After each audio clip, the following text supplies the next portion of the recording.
Welcome to Industry Insights with Route Consultant, your front row seat to the fast-moving world of logistics and beyond.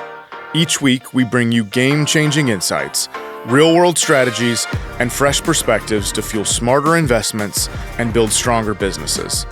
Join us as we sit down with expert guests to explore emerging trends and pressing topics across a wide range of industries. This is Industry Insights. So today, I really wanted to, we think about your journey. We think about how you've grown from, just getting in for the first time to how large you've gotten today. What are you at, 30, 40 trucks now? 30 runs, 36 trucks. Yeah. Yeah. And so I think when people are trying to get into the space, or even people who've been in it for a long time, really understanding what growth looks like, how to expand is always a question I get, and I know that people want to understand, is how do you scale? What are the mechanisms that are built in? What are the options? So I think the first way we can just talk about naturally is just, acquisitions. I think that's the way a lot of people get in. So I think there are, route consultants, and there are a couple other brokers that, post runs. You can also go for the handshake deal between two random people where you're doing all your own due diligence. We've talked in the past, and I think this is something that, route consultants is always promoting is, that first business you buy a good business at a fair price. Don't buy a fair business at a good price. Yeah. You really need that first time you get into us. This is a challenging enough business. There is no user manual. If there was, it would probably be like a VCR manual, so really complicated. It doesn't make a whole lot of sense. Yeah. So understand that there are a lot of nuances to this business, and so learning from somebody who's going to stick around and teach you the tips of the trade is really, really important. From there is no straight path to grow, and a lot of times. You might take 3 steps forward and then you're going to take a step or 2 back. Yeah.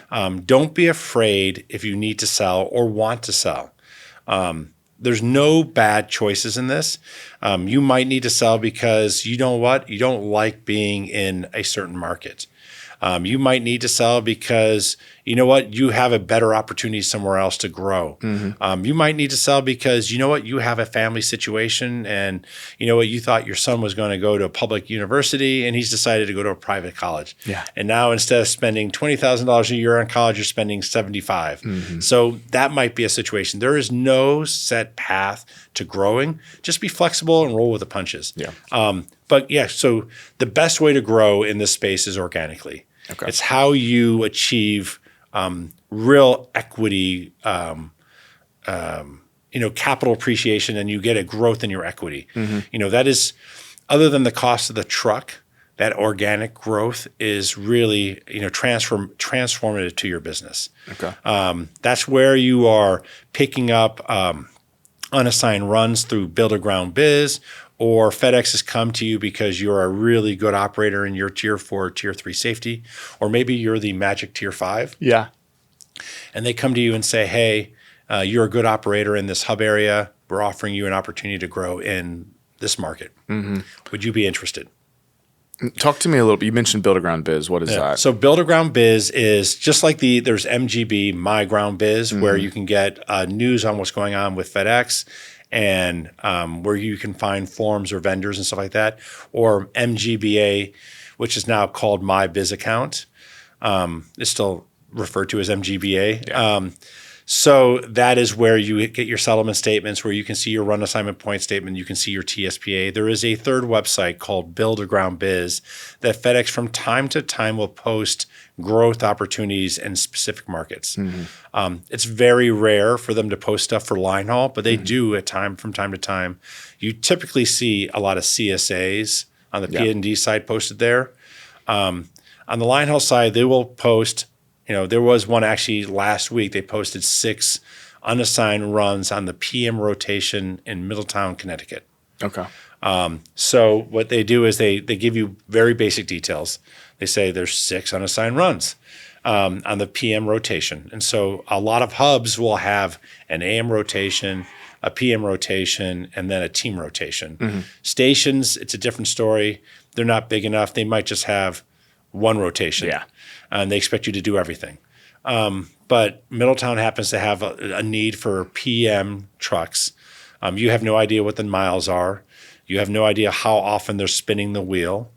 The reason why people call it the wheel is that if you imagine like a big, huge, like a roulette wheel, it starts at 1 and it goes to whatever the number of trucks on it.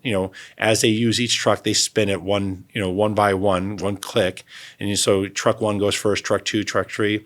If they only use 4 trucks in day 1 on Monday, then they start at truck 5 on Tuesday. Yeah. So that's why it's called the wheel. So they post it for 6 runs. So you submit an RFI. It's very similar. The RFI process is very similar to the same kind of information that you provide to a LIM, but it's in a written format. So you'll tell them about yourself.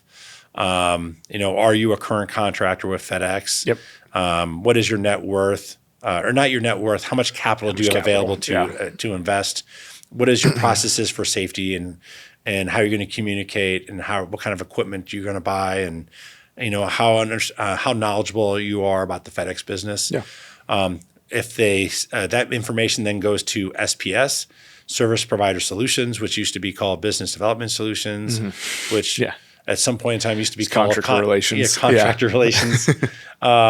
So it goes into this system. They will review it, and then they usually, maybe 5 or 10 top choices goes to the senior manager, and the senior manager will then conduct a LIM.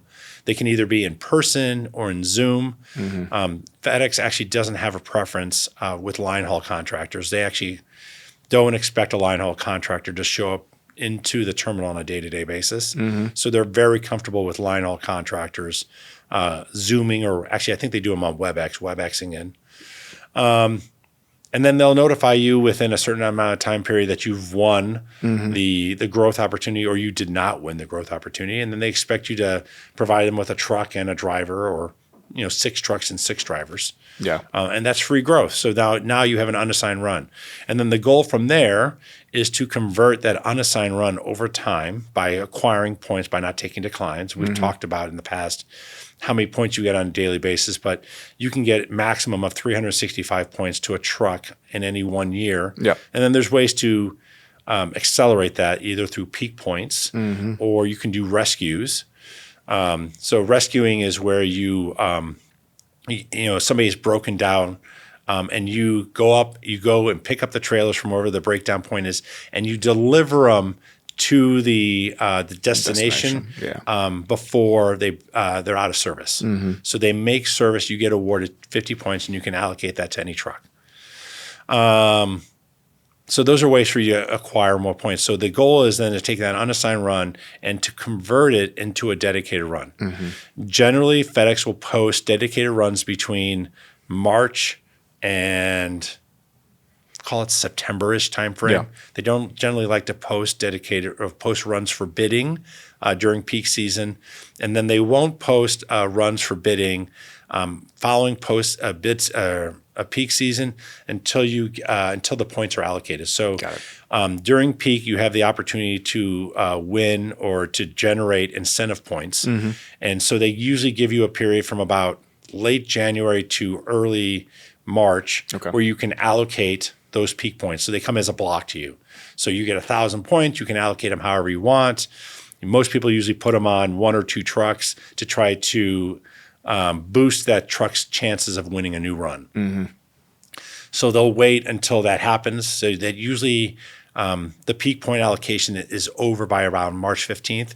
And so during that time period, then FedEx will start, or the senior terminal managers will submit runs to engineering up in PGH. PGH will agree, yes, this run is running consistently, and we project that this customer or this volume is going to be around for multiple years. Because the last thing FedEx wants to do is post a run for bid and then turn around 3 months later and say, we're taking this run away. Right. It's gone. So they want to know that the customer or the customers that are generating the volume is going to be consistent for a long period of time. So what you'll generally see actually is if you do a temp run, those temp runs usually get, that's FedEx trying out a run to make sure that it's consistent volume enough. They're practicing, and then they say, okay, you know what this is, and so now we're going to post this run to bid. So I did a couple temp runs from about, call it late September, early October, through peak and into this year. March 15th, FedEx posted those temp runs that I had been running as growth opportunities. They call them CGOs. We submitted our tractors, and FedEx awarded those runs based off of the bids. And the way those work is it's a formula that's based off of your the number of points your truck has, your safety score, your service, and your availability. Yeah, and I think that's really important, that when people are thinking about the point system, you don't win just because you have the highest points. No, so it's kind of convoluted the way they do it. So what they do is they take all those 4 components, and there is a frequently asked questions on MGB, BuildAGroundBiz, that actually kind of details how those points are allocated. But roughly, it's 40% of. So what they'll do is they'll take the truck with the most points that's submitted, and they'll say, okay, that is what is worth 100%, and then that's 40% of your total score. So if a truck has, say, 1,000 points, that truck gets 40 points. Okay, and then truck number 2, if it has 900 points, they'll say 900 out of 1,000 is 90, and then 90% times 40 is 36. So that truck gets 36 points. Okay. And it doesn't make a whole lot of sense, but that's the way they do it. Yeah. Then they do the same thing for service, safety, and availability. I don't remember exactly the distribution, but it's roughly 20. Actually, I think safety is more, but it's call it 20, 20, 20. But I think it's maybe like 30, 15, 15, or 30, 10, or 30, 20, 10, something like that. But and they're based off of it's tiers. Still a black box in a lot of ways, though, right? Like they don't say there were 10 bids. They each came in at like 30, 35, and 40, and the 41. Like you don't see those. No. So what they'll do is they just tell you that tractor, 1, 2, 3, 4, 5, 6 won this run. Yeah. But they don't even tell you how many points it had. Yeah.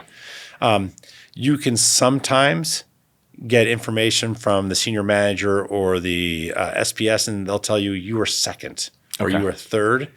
But they will never tell you that tractor 1 was 99 points and you were 98 points. What do we think? Is there? I know anecdotally there's still comments about it. Do we think there's any choice given to the terminal manager beyond the formula? Like, is there any leeway? So there in the TSPA, there is the ability for the terminal manager to award runs with outside the bidding process.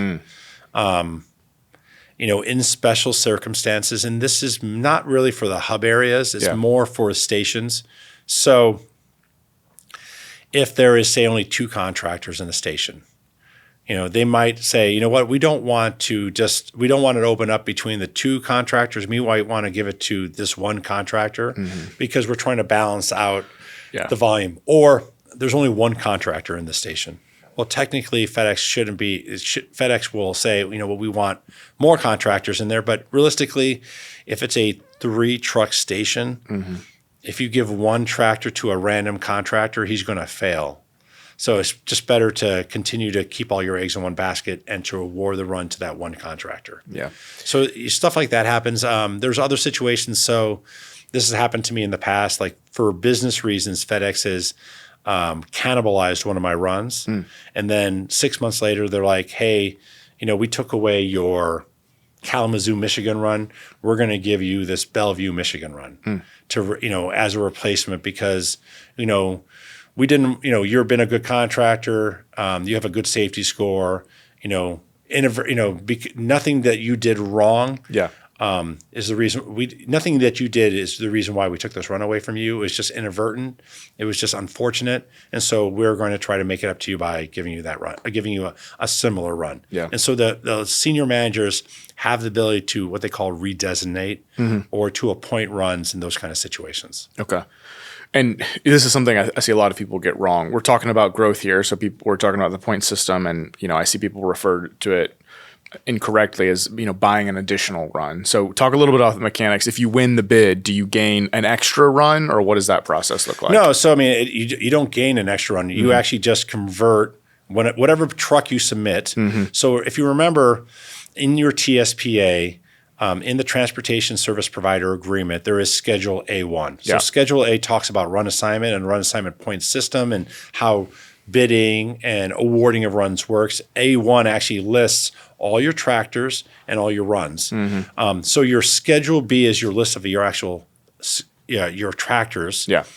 Schedule A1 is actually assigning each tractor to a run. So spare tractors obviously don't have runs, but every single dedicated and unassigned run, or assigned run and unassigned run, because FedEx doesn't call them dedicated or undedicated. They call them assigned runs or unassigned runs or assigned spots, are listed on your A1, and they're associated with a specific tractor. And so you can submit, when they have a CGO or a contractor growth opportunity, but that's what a CGO stands for, you can submit anything you want. Yeah. Most contractors will typically submit just unassigned runs, but you could technically submit an assigned spot or an assigned run to that opportunity. Like I've done it in the past where I've had a very short run. Yeah. For whatever, for example, I used to have a run that was 550 miles a day. FedEx decided for business reasons that they wanted to cut it in half, and so it became a 300-mile run. I took that run and with all the points I had on it, and I submitted it as a bid for a CGO, and then I converted it into a longer run because I much prefer to have a 500-mile run than a 300-mile run. Yeah. So you can submit anything you want. Now, once you convert that run, either that unassigned run or that assigned run, into something else, you lose whatever you submitted for. Now, some terminals or hubs will want to maintain a certain number of tractors on their unassigned run rotation. So if they convert a run from the unassigned run rotation into an assigned run, they might turn around and then post a growth opportunity for an unassigned run position. FedEx cannot tie the two together. They cannot say to you, "Hey, we'll give you this run, but only if you backfill." Got it. Now, if you communicate that information to them, they will be very happy to learn about it, because one of the things that FedEx is worried about is always having tractors on that unassigned run rotation. FedEx recognizes that unassigned runs are not as lucrative as assigned runs. And it just makes perfect sense. Like an assigned run, what the miles are on a day in, day out basis. On a weekly, you can pro forma out. What the equity value is, right? I mean, it's really easy. Back of the envelope calculation is that a run that will have 20% margins on it. So you do 100,000 miles a year. You're doing 200,000 in revenue. That's a truck that makes $60,000 roughly in net margins. You do a 3 times multiple, that's $180,000 value. You do a 4 times multiple, that's a $240,000 value. So the equity value of that run. Yeah. Right off the bat. So an unassigned run is challenging. You don't know what the miles are going to be. So, at times when freight volumes are slower, FedEx struggles to have enough tractors under the unassigned run rotation, but they need them because, they might have enough volume. Like, one of my terminals, I have tractors on the unassigned rotation, and they get out 6 or 7 days a week, and it's great. Yeah. But day 1 I'm doing 400 miles. Day 2 I do 325 miles. Day 4 I do 600 miles. It's just changes from day to day because they always have needs. They don't have consistency, and you'll see that with a lot of the transshipment points. So a terminal or a hub that is between 2 major locations. So think like Columbus, Toledo, or Noki, which are between Chicago and the East Coast ports. Yeah. So there's a lot of volume that goes from going each direction. It might not be consistent enough volume to make it into an assigned run, but there's enough volume there. It's just day 1 might be you're meeting with the Greensboro trailers. Yep. Day 2 you might be meeting with Woodbridge trailers. Day 3 might be Metuchen. Day 4 might be New Haven. Day 5 might be Boston. You just never know. So that's something that FedEx needs that flexibility, or they might have people who call off. That's the other thing that you do on the unassigned run rotation. I had a driver call off this morning, and I couldn't backfill it, and so I declined the run, and FedEx goes straight to the unassigned run rotation and says, "Hey, tractor number 1, you're doing this run." Yep. Yeah. So. So that's something that FedEx will a lot of times do. If they convert a run over from the unassigned run rotation into an assigned run, they will immediately turn around and post either in the hub area itself, or if they decide that they want to expand beyond the hub area, they'll post it on BuildAGroundBiz. So when we think organic growth, so there's definitely an improvement system that's built in through the point system where you can upgrade the value of your existing runs. What's typically the process, the steps you go through to, if you're trying to just add unassigns, is there a organic way to do that without having to pay for and acquire them? Like, what's the process? Yeah, there? A lot of times FedEx doesn't want to post runs on BuildAGroundBiz or on MyGroundBiz, or maybe they've posted something 9 months ago. They didn't get any takers. Yeah. And so the runs will post for only a week, but they're open for that entire year. So there was a point in time a couple of years ago where one of my hubs was like, yeah, we posted and we didn't get anybody to respond. And I'm like, well, I didn't know because I hadn't grown into that hub area. I grew into that hub area. They posted a run. I didn't know about it. And I said, I got a spare tractor. You got any extra work? He's like, well, I could use some tractors on my unassigned run rotation. I'm like, well, I'll do it. He's like, can you submit an RFI to me and then I can award it? Because they have a process they need to do. So I filled out he gave me the link to the RFI. I submitted it. He's like, well, Alex, you were the only person that submitted on this RFI. You've been awarded this run. Yeah. I was like, great. Yeah. So having that great dialogue with FedEx and just talking to them, there's also opportunities where you can pick up temporary assignments. Like I said, these are FedEx testing out a run that they eventually want to convert into an assigned run. And on one of those, you talked about that you got and then they eventually were put up for bid. Yeah. Do you think you had any kind of preferential view on keeping that run when you bid on the temporary when it ultimately went up? I knew I was going to get it because I was the highest point tractor in the yard, and I happened to be tier 4, so I had a pretty high confidence I was going to get that run. But no, there wasn't.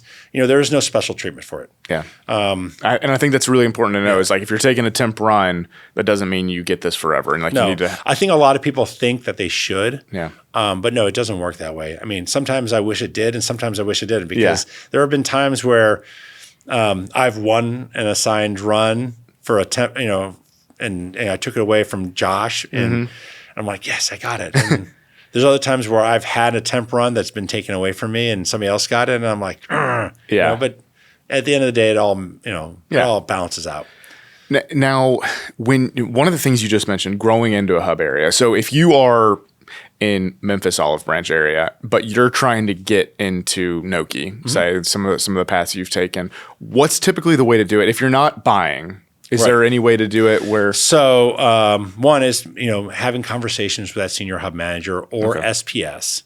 SPS, this is where really SPS can facilitate you growing into another area or going to the Forward Summit down in FedEx, Orlando. Yeah. That's an opportunity for you to talk. So the senior managers won't be there. So like the head of Olive Branch or Memphis or Noki won't be there. But the district manager, so the guy who runs the Gulf region will be there, or the guy who runs the Ohio Valley region. So he's in charge of Columbus, Toledo, Indianapolis, and Noki will be there. And then you can have a conversation with him and say, hey, I really want to grow into this. And he'll keep it in mind. So when there is an opportunity, so like I said, FedEx doesn't always post things on BuildAGroundBiz. Yep. A lot of times they will post things only to to contractors who have a really good safety score because they don't want to expand the pool of the number of contractors, but they do want to encourage contractors to get bigger. What they've noticed is that bigger contractors, because they are held to a higher standard, are generally safer. They have less incidences of CSA violations and accidents. They see that they're usually a little bit more professional because they actually have the more runs you have, the more back office support you can build. So you might have somebody who's actually a safety manager for you, or you have a maintenance manager, and so you have a more professional organization that FedEx is handling. So FedEx is trying to incentivize you to grow. Do I know what their sweet spot is? No. I can tell you that there are a number of contractors that have over 90 trucks. Yeah, it's not. I mean, there are plenty of contractors that have over 90 trucks. There are I can think of like 4 or 5 off the top of my head that have over 100 trucks. And that's just me knowing some people. The number, even though I said I'm an extra large carrier at 36 trucks, I don't ever feel like I'm the biggest contractor in my hub. There are plenty of other contractors who I'm aware of who are much bigger than I am in my hubs. And I happen to be in 3. So I'm in Noki, Olive Branch, and Memphis. I have 36 tractors, and there are a lot of contractors that are bigger than me. Yeah. So there is always room to grow. You can always reach for the stars. So there's plenty of opportunities there. But, having those conversations, I've seen guys who just said, you know what, I want to grow into Savannah, so I am going to show up. That's the nice thing. Your FedEx ID gets you into every building, into every door. Yeah. Now, you might not know who the senior manager is, but for example, a couple months ago, I really wanted to get into this one station that's near Noki. I do a lot of equipment moves around there. I'm like, it'd be really easy if I just actually kept a truck at the station instead of having it in Noki. So the last time I went to Noki, I just drove up to the station, walked in, and said, okay, who's in charge here? And they're like, who are you? And I'm like, I'm the guy who does all your equipment moves. And they're like, oh, we really appreciate that. I'm like, yeah, so what is it going to take for me to put a truck here? Yeah. And so we walked around the facility and like, so this is my facility. I don't really have a lot of room for a truck here. Yeah. But if I do get room, we can have that conversation. Okay. That's something that, so we actually had a really good dialogue. Yeah. And I do a tremendous amount of work for them. I do it out of my hub instead of out of the station, but they know who I am now. They know who my managers are.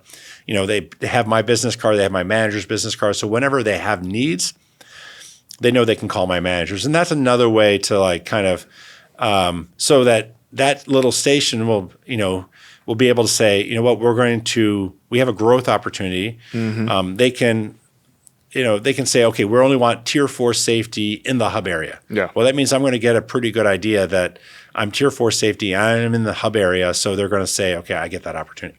I can submit for that opportunity. Now everybody else can submit to it. They just can't say only Alex is going to be able to apply for it.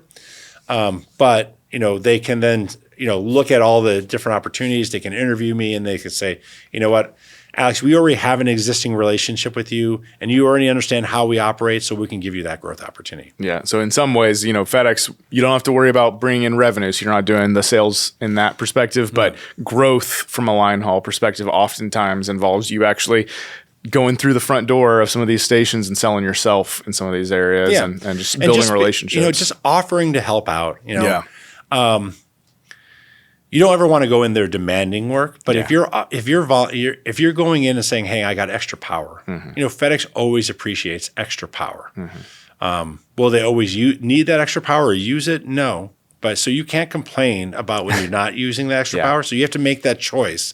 It's one of the reasons why I don't like having a lot of assets that are unused. Yeah. So, but I always have power. And FedEx always know that they can call on me. Hey, it's 10 o'clock in the morning. We've already, I don't know if we can get anybody off the wheel. Is your manager around? I need to run these 2 trailers up the road 40 miles to this location. Yeah, I can do that. No problem. So without, I guess, giving too much secret sauce, if you were to think about over the next couple of years, where would be some of the places you'd most likely to grow into? Well, so for me, I like to have density. So I'm actively trying to grow. I mean, I'm very close to my limits about how much I can grow probably in Noki. Yeah. I have 24. I'm up to 24 assigned runs there in that location. So I don't know how much more they will allow me to grow.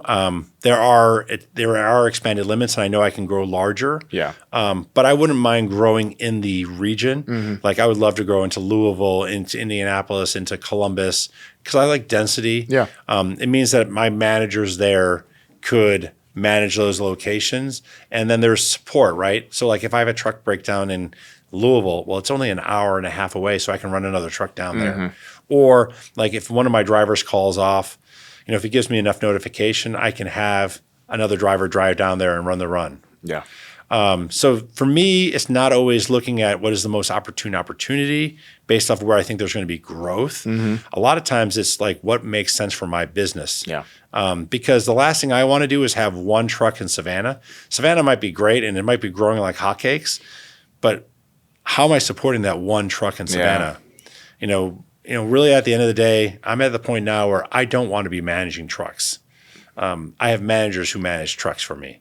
I'm trying to work on my business. There's a lot of other things I'm working on. So for me, I'm trying to get density in a location. So for me, it's 3 or 4 trucks is a starter bite for me. Yeah. That allows me to, I might eat the manager's salary at that point, but I'm sure I can find additional work, then get to the point where I can support that manager. Yeah, you're trying to, like you said, build density so you can have systems to support a business as opposed to granularly. So like in Memphis and Olive Branch, going to Little Rock, going to Anniston, going to Mobile, going down to Gulfport, going to Nashville.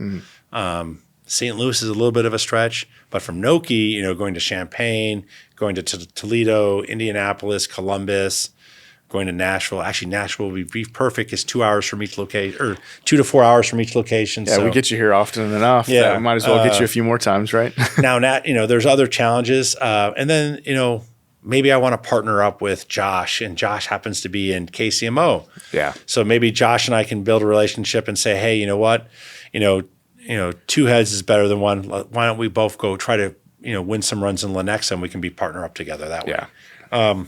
I will say that once you get to a certain point, having a partner who is 100% committed to the business is really helpful. Like you look at some of these larger contractors, the largest out there, they're not doing it by themselves. Once you get beyond 50 or 60 trucks, you probably need to have a really strong partner, somebody who is either handling the day-to-day and you're handling the week-to-week, or vice versa, just to be able to manage everything. You need a chief of operations at that point. Yeah.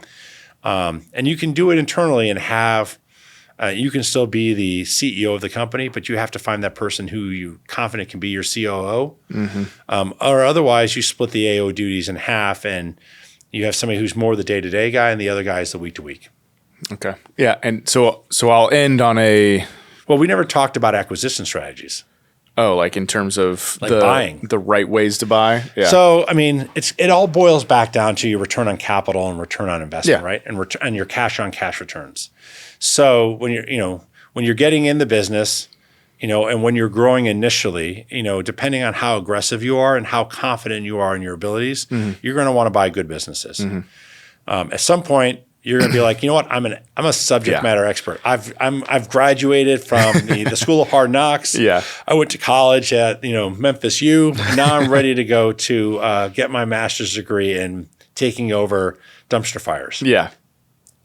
There's a lot of ways to find the dumpster fires. It's just keeping your ears open, having conversations with a lot of contractors, talking to terminal managers, finding out when there's contractors who are failing. Terminal managers will generally not share that information with you, but you can get the sense from looking at the operations. I know that there's contractors in Noki or Memphis Olive Branch who are struggling. Yeah. And then approaching them and say, hey, if you need some help or if you're looking to get out, let me know. I'm here for you. Yeah. Because a lot of, we talked about how, Route Consultant and other brokers sell Linehaul, but a lot of Linehaul transactions that actually happen within the network between contractors that never hit any kind of brokerage or market. Yeah. And there's crazy stuff that happens in the Linehaul. Like somebody will be like, you know what? I'm having so many problems with my Geneva run. And you'll be like, well, I'll trade your Geneva run for my Chicago run. Yeah. I'd rather run Geneva than Chicago. If you throw in a couple $1,000, I'll make that switch with you. Yeah. And it's amazing to me how that kind of stuff happens. So it happens all the time. Yeah. And just to echo your point, though, the challenging ones, the ones buying a business that has a great price but has a lot of things to fix.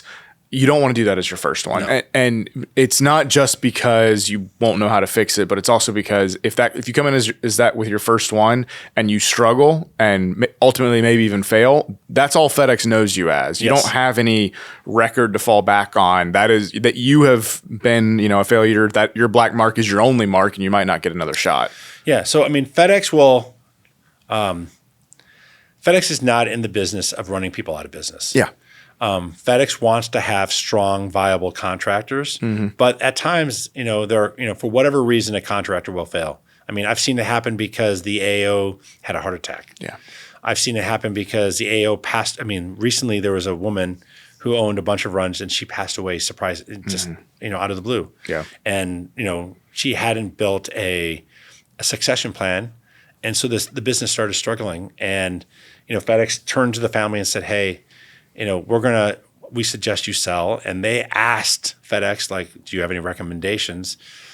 And FedEx is not in that business, but they said, they kind of suggested them to go talk to other contractors in the terminal. Yeah. So there are opportunities like that. And then there's just the downright, they've taken too much money out of the business. They can't invest in their vehicles.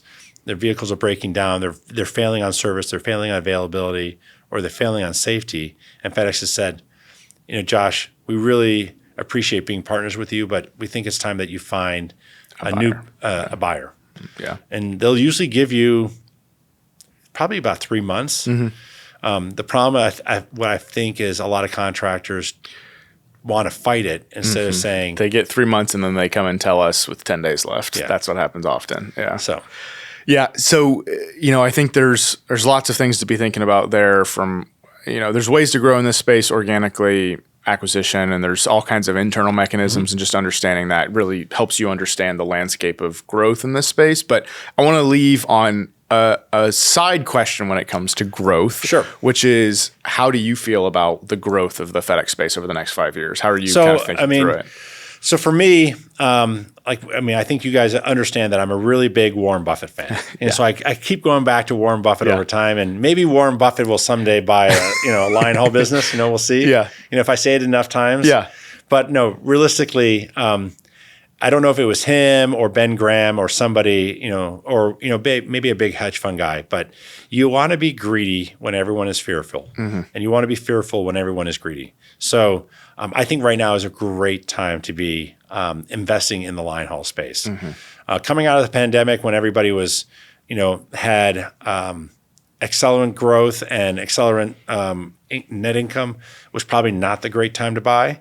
Right now, it's really attractive. One, you have the FedEx One initiative, and so there's opportunities where you're going to have contractors going into these airport ramps to pick up freight that's coming from overseas, if we don't have tariffs, that is. But there's opportunities there. But in general, the U.S. market's only getting bigger. We're 390 million people now. We grow at roughly. Well, if we had an immigration, we'd probably be growing at 3% population growth per year. So that's about 10 to 12 million a year.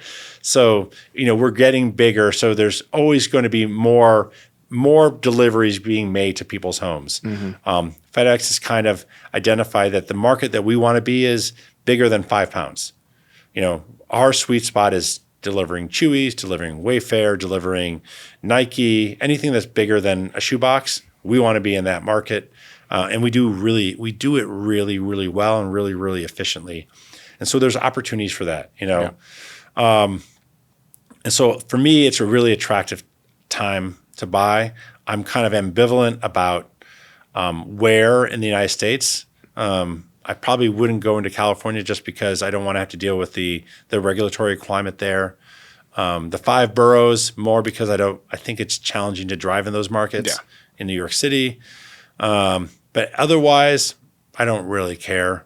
I'm looking for me, because I've been in the business for a while, I'm looking for poor businesses at a great price. Yeah. But that's who I am. Yeah. And then I'm looking for a lot of our organic growth. So, right now, every single time I convert an unassigned run into an assigned run, I will immediately turn around to FedEx and say, hey, if you need a tractor on that unassigned run rotation, please let me know. I have capital and I can provide you with a truck. Yeah. And then I'm turning around constantly going to FedEx and say, hey, if you have power needs, I have spare capacity. Yeah. And so that's what I'm trying to do right now. I really think this is a very attractive time to buy, or a very attractive time to invest in my business. Yeah. I'm seeing better than 20% cash on cash returns. And that's really hard to get. I mean, I think we've all been spoiled by the last 2 years of the stock market that you had 20% returns. Yeah. But if you think about it, historically, the stock market has returned 7%. So 20% cash on cash returns is where you want to be in the small business universe, and you can get that in FedEx. Well, I'll leave it at that. It's a perfect summary, thinking about growth and where we're going. So, awesome. Alex, thank you. My pleasure.